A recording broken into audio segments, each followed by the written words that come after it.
nous subissons un second confinement. Et il y a toute une série de mesures que nous avons été déjà pris avant le confinement parce qu'on sentait les choses arriver. On a notamment dû annuler le jumping international à Dreux.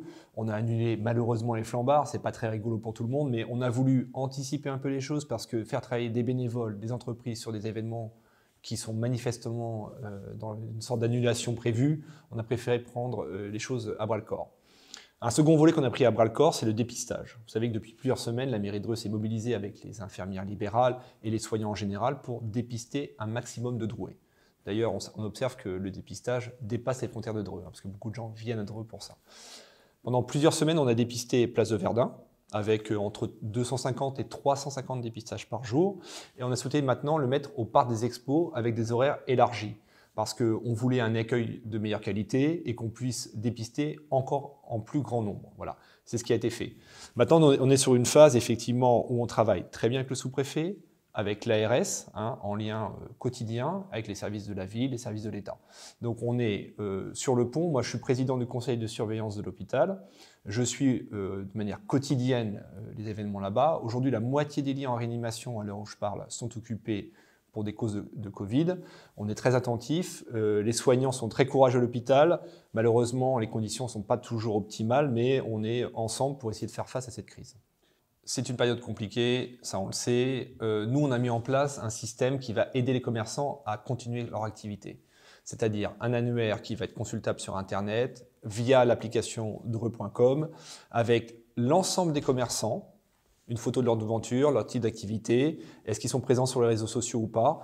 Second volet, on va les aider à être présents sur les réseaux sociaux. Certains n'ont pas de Facebook ou d'Instagram ou autre, et ça c'est une erreur à mon avis aujourd'hui.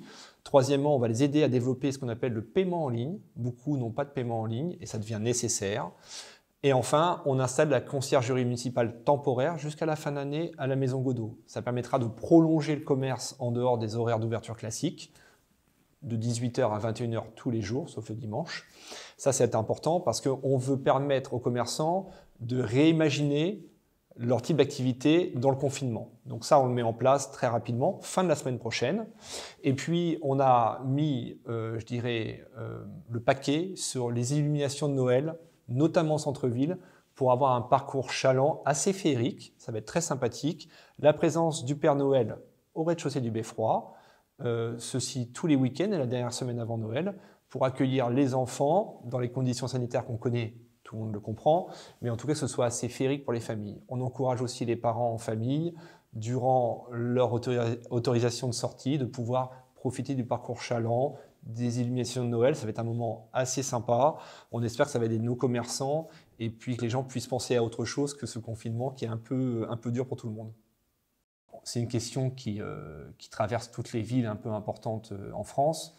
Quand on a appris l'attentat à la basilique de Nice, j'ai pris la décision d'annuler tous les congés de la police municipale de Dreux. Je veux tout le monde sur le pont. On doit être présent aux abords des écoles pour rassurer aussi les parents. Les lieux de culte maintenant sont fermés, donc il n'y a plus de questions autour de ça. Et tout ce qui est accueil de mairie pour que nos agents de la ville soient rassurés aussi sur leur activité. On sent bien qu'il y a une certaine sensibilité en ce moment. La police nationale fait un travail remarquable avec le commissaire de police localement, sous l'égide du sous-préfet. Et nous, à notre niveau, on met en place la police municipale sur tout le territoire. On avait, durant la campagne électorale, une question sur l'armement de la police municipale. Nous, c'est quelque chose qu'on soutient depuis le début. On a vu qu'il y avait des résistances en face de nous lors de la campagne. Aujourd'hui, je crois qu'il n'y a plus de discussion. On voit bien la nécessité d'avoir une police municipale formée, professionnelle et armée pour répondre à ces nouveaux enjeux.